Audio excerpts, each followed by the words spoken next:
This is Sheshachalam from Astroguide Mysore. Today, continuing our explanations on the bhavas.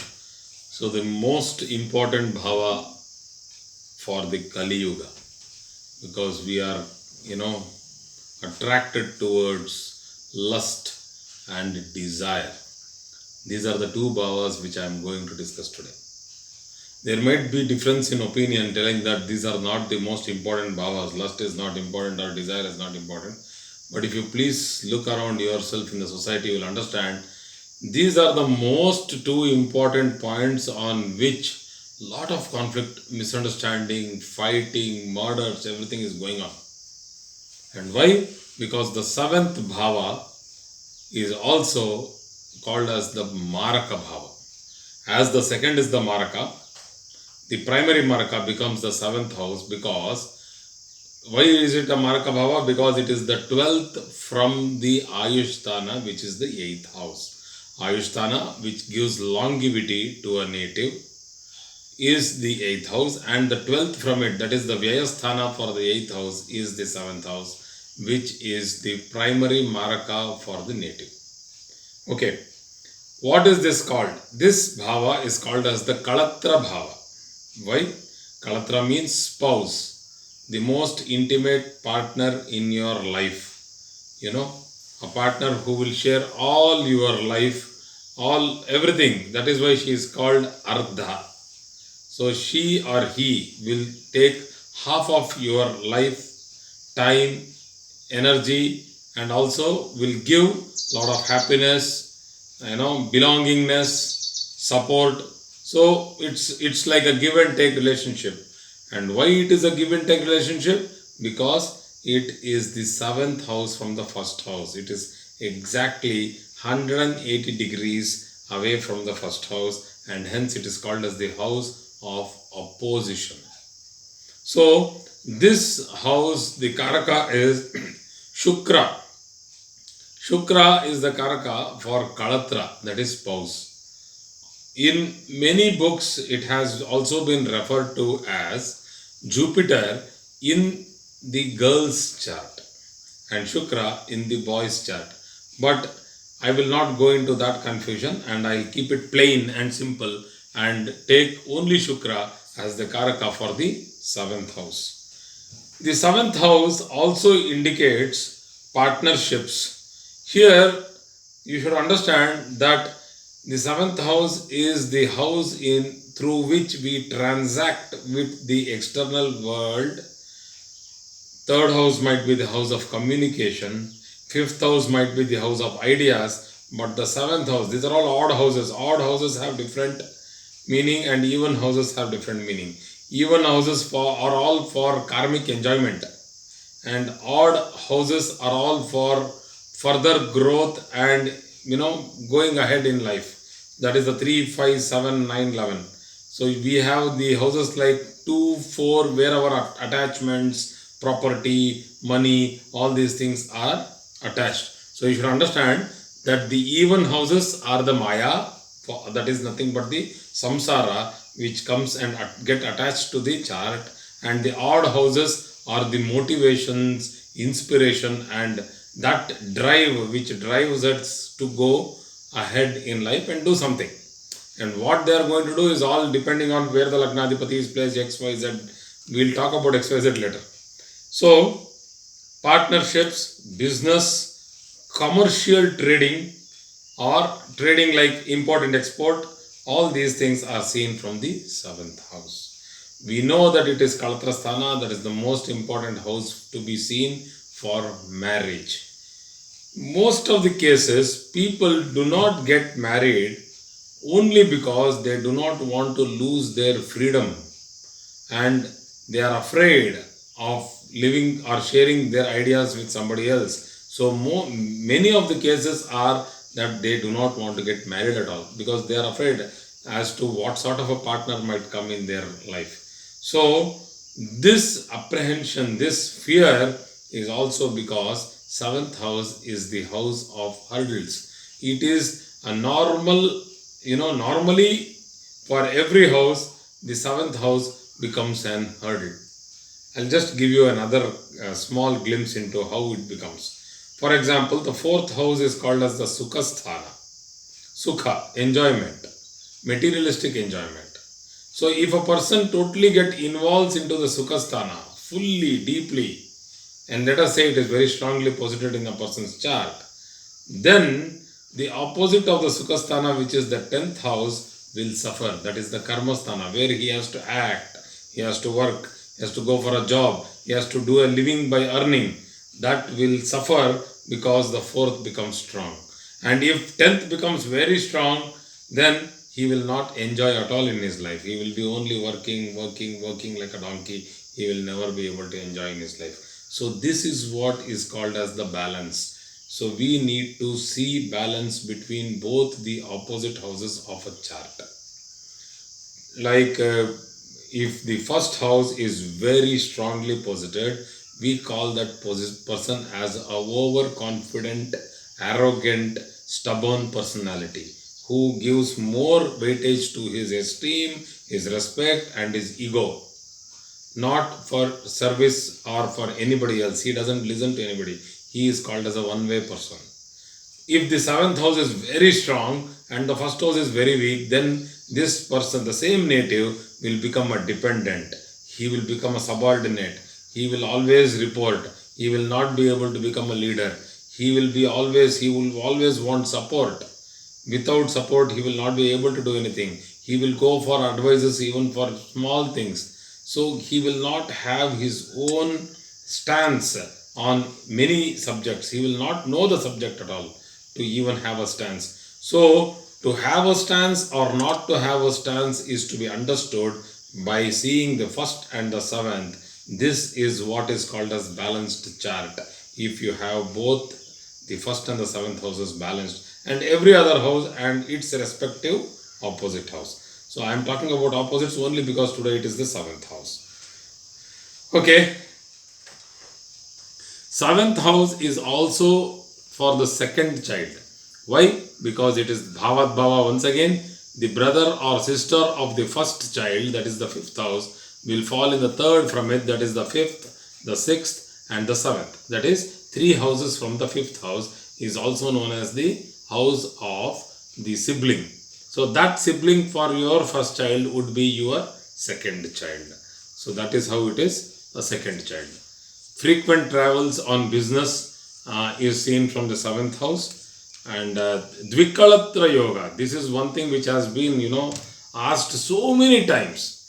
That astrologer has told me that my husband will have 2 wives.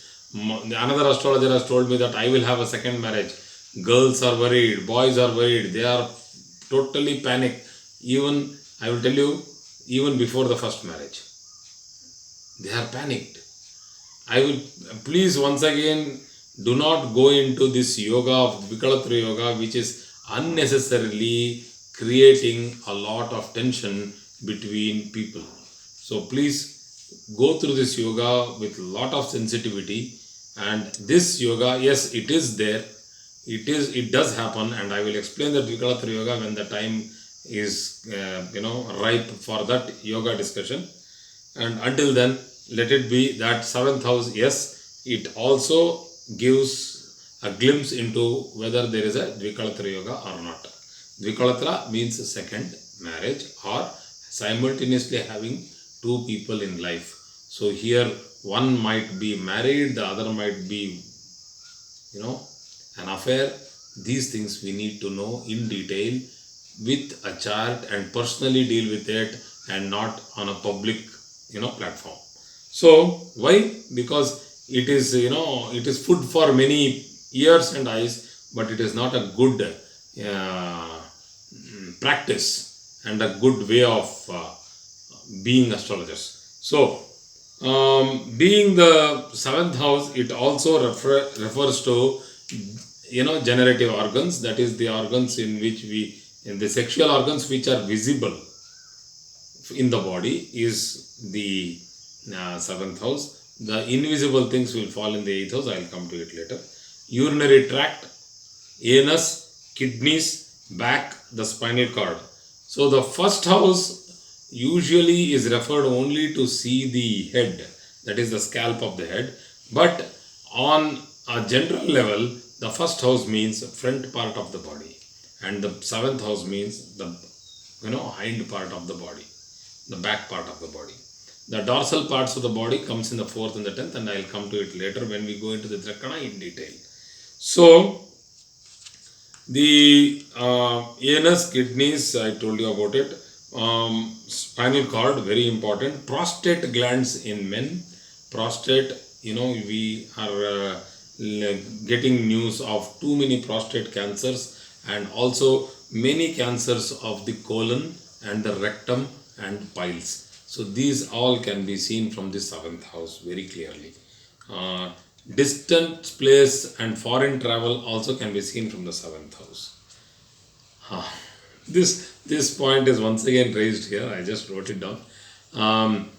All secret, sexual affairs is also seen from the seventh house, which actually once again I am telling you, these are the things which people don't take it very lightly. They don't talk in an open forum. This is why India is lacking behind in this part of the education.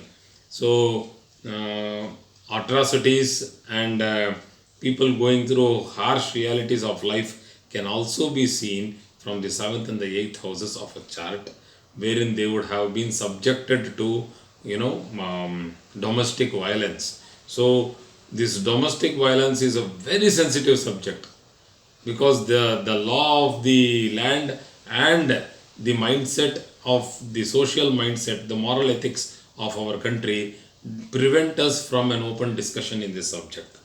Anyway, it is a Maraka Sthana. As we know, it is one of the sthanas that the Adhipati becomes a Maraka. That is, if for example it is Aries, Lagna, then the 7th Lord Venus becomes the Maraka. Now, let me go into the 8th house. 8th house is the Ashtamasthana, or also known as Ayushthana. Ayushthana is for longevity. There are three major Karakatwas of this particular house. One is longevity, that is the first major Karakatva, and it is known by its name as Ayushthana. The second one is Randrasthana. Randra means it's like a hole in the bucket. It's easy for you to understand. Randra actually is like a hole in which things escape out of, a hole in which you lose your strength of. It's something like a hole in the balloon, and the air is slowly escaping it. The balloon is losing its vigor and strength. So it's like you keep pumping it from the one side, the other side you are losing a lot of energy. So this is Randrasthana. I'll explain Randrasthana in detail once again. So the third most important, the Karakatva of the 8th house is desires, obsession and litigation. These three come in one level. The other two, the longevity and Randrasthana, are very high in Karakatva because it's very clearly visible. The other three, what I told you as desire, litigation, and one more, just forgot. So all these three come in one level. So it is like the 8th house has to be understood to understand the desire and the yearning of a person. People simply associate 8th house with occult. What is occult? Occult is to know something unknown, which is secretive and unknown. The power of a person, the strength of a person to go deep into it with all the motivation to try to know the unknown is known as getting into occult science. So occult science is also known from the 8th house. So what is Randrasthana? Randrasthana is wasteful expenses, like suddenly getting hospitalized and have to spend a lot of money on hospitals, and also on getting into litigations of property litigations, because the parental property is also seen from the 8th house. Getting into litigations is seen from the 8th house. Court cases is seen from the 8th house. The 8th house is normally known as a house of obstacles because of the obsessiveness. I told you that's one thing which I had forgotten. desire, passion, also becoming obsession, which is very dangerous, is also seen from the 8th house. So where there is desire, there is dissatisfaction associated very clearly. So if you have bad planets associated there with good planets mixed together, you get a very bad result and huge disappointment and depression. So curiosity, that's why the occult science comes into the being in the 8th house. Putra Sukhasthana. This is the Bhavat Bhava principle because it is the fourth from the 5th house. From the 5th, if you count, 5th, 6th, 7th, 8th. So it is the 4th house from the 5th house, and hence it is known as the Putra Sukhasthana.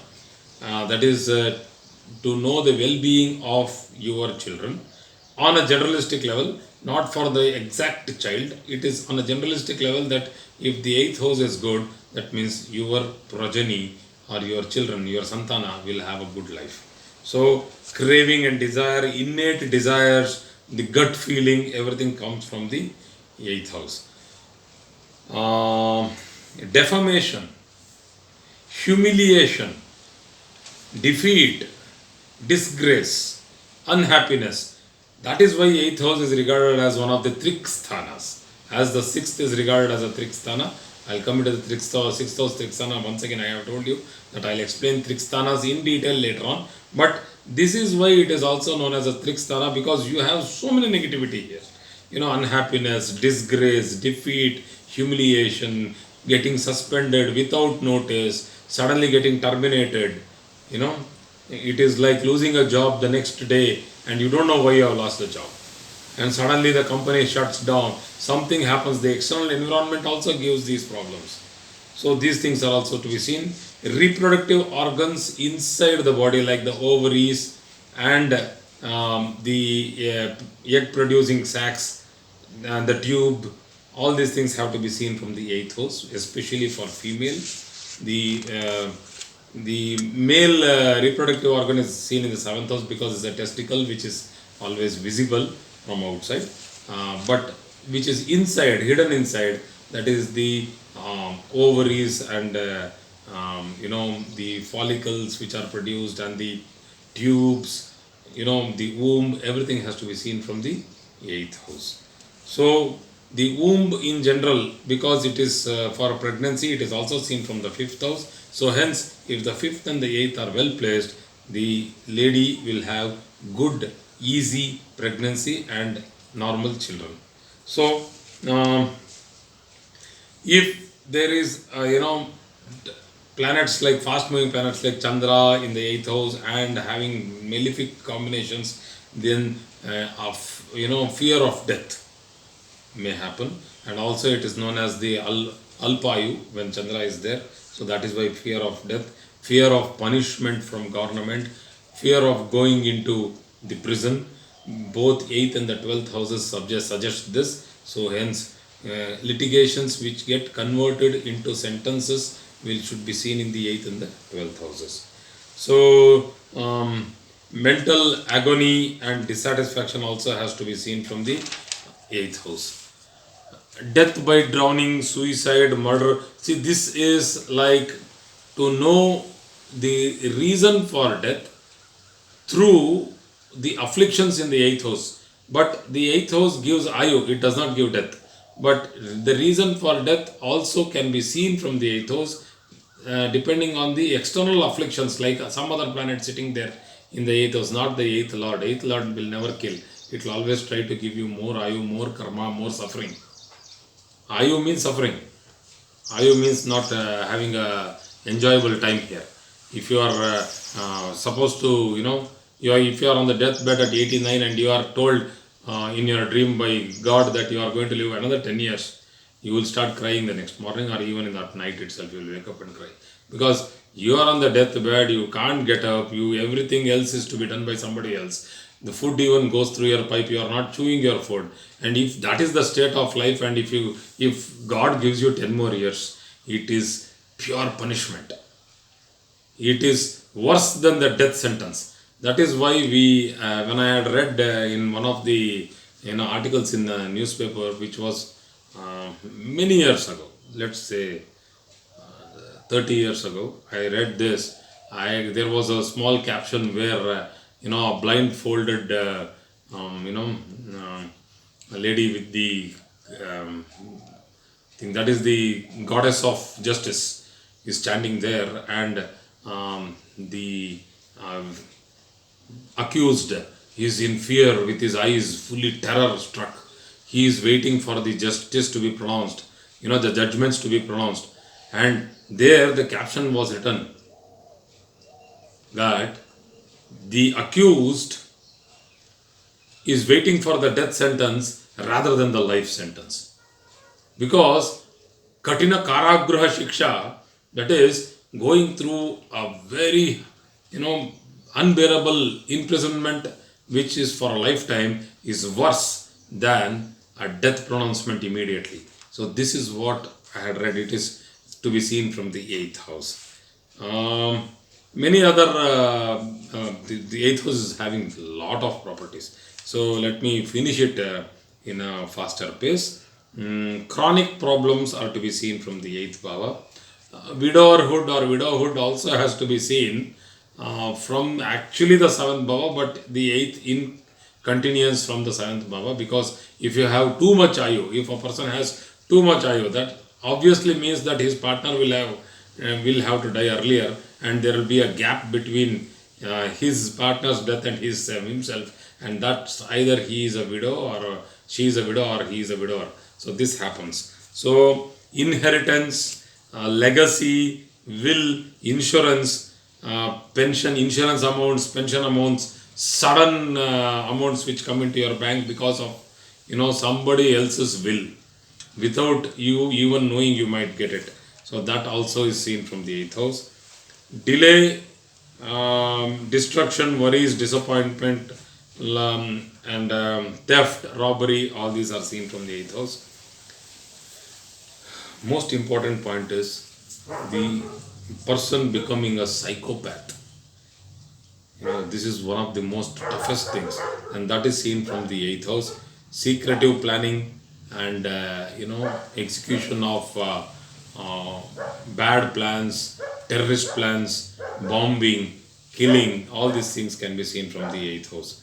So as far as the professions go, the 7th house indicates business, lot of marketing, product management and all those things, and the 8th house indicates commercial agents, brokers, stock market, insurance, life insurance, and any other thing which is like agencies and any commission based work, including work